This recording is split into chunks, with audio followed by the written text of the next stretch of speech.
Hey there, everyone. This is Dr. Lisa Faast, and I got a great question from a member today that I thought I would share with my full audience because I think a lot of pharmacy owners struggle with this. One of our wonderful members, Ali, sent me an email that says he's been marketing his pharmacy very steadily for about 2.5 years. And over the past many months, he's actually scheduled lunch visits with the doctors. And after the lunch visits, he gets about 2 to 3 prescriptions and then kind of nothing from the doctor's office. And he was emailing me to find out like what to do. In response to Ali and in response to, I know a lot of you are having the same problem, I'm just going to talk a little bit about kind of some best practices. And I'll put some links to some videos down below on our YouTube channel that talks a little bit more about doctor detailing. But this kind of response is one of the main reasons I am not for like the lunch visits. First of all, those are very expensive.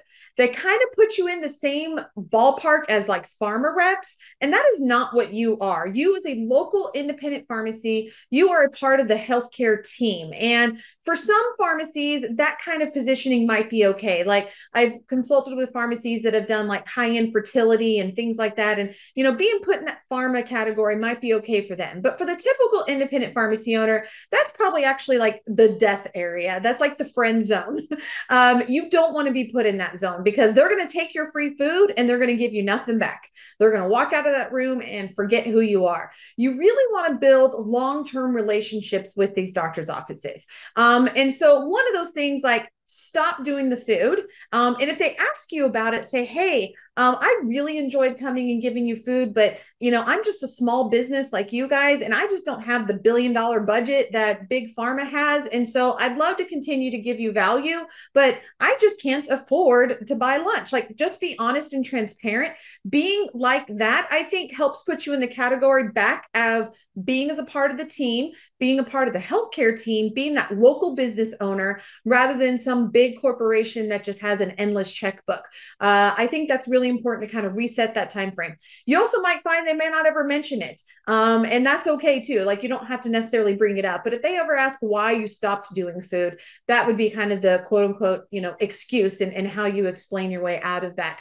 The other thing is, again, you want to be building relationships. You want to be solving their problems. They can help you solve your problem of getting new patients, but I'm a big believer in giving value first. So doing something for somebody first. So when you go to the doctor's offices, find out what problems they do have with pharmacies. What pharmacies do you refer to? What frustrates you the most about working with pharmacies? If you could wave a magic wand, how could I make my pharmacy your perfect pharmacy? Like, what could I do for you? Go in with a very curious mindset. Go in there with kind of like a Sherlock Holmes. You're going to dig down deep until you find what you're looking for, and really just build relationship. Do small little things. Ask if they need any help with entering your information into an EHR. Ask if they need any help with, a patient who maybe can't afford their medication or they can't make it to the pharmacy in order to pick up their medication. If you offer delivery, ask if they have any problems with patients with readmittance. You want to ask questions that leads to your pharmacy being the solution. So if you don't compound, then don't ask if people need like custom compound solutions because you don't solve that problem. But if you offer delivery services, then go ahead and ask like, hey, do any of your patients struggle with making it to the pharmacy? Do they have caretakers that always have to go pick it up? Is that a hassle? Because we can help solve that hassle by delivering the medications.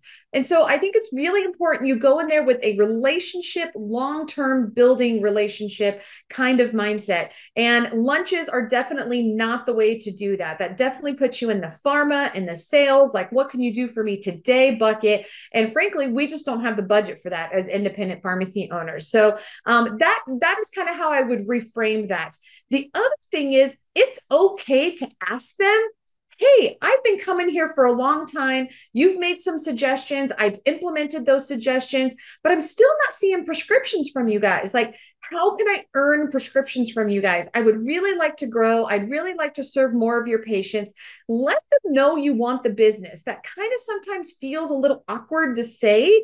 But honestly, people like the doctor's offices and their staff, they truly may not realize that you're being nice and you're reaching out because you want business. Like, it seems obvious to us, but frankly, like, They just don't realize that. So sometimes you have to make it really, really clear. I want your business. I want more prescriptions from you. How can I earn more referrals? How can I help those patients that don't have a pharmacy that they're absolutely in love with? If they're in love with the pharmacy, then by all means, let them stay at their current pharmacy. But if they're a new patient or they don't have a standard pharmacy, like, how can I become that default pharmacy? And it's okay to ask them those kinds of questions and build that relationship.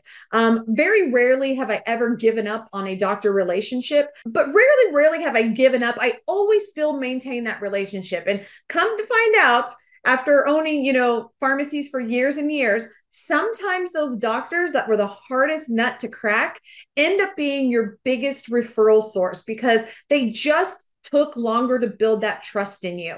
And so that's my quick, little answer on what to do if you've kind of been stuck in the quote unquote friend zone with the doctor, where they're more than willing to take all the free stuff that you're giving them, but they're not really giving anything in return. That's kind of how I would get out of that. And again, I highly recommend some of our other videos, the doctor detailing videos, the 5 mistakes you're making, what not to do and what to do on a doctor detailing visit. So we'll post those links down below, and hopefully this information has helped you. If you have any questions, feel free to send them in. You can post them in the comments, or you can go to drlisafaast.com and submit your question there, and I can answer it there. So hopefully this is helpful for you.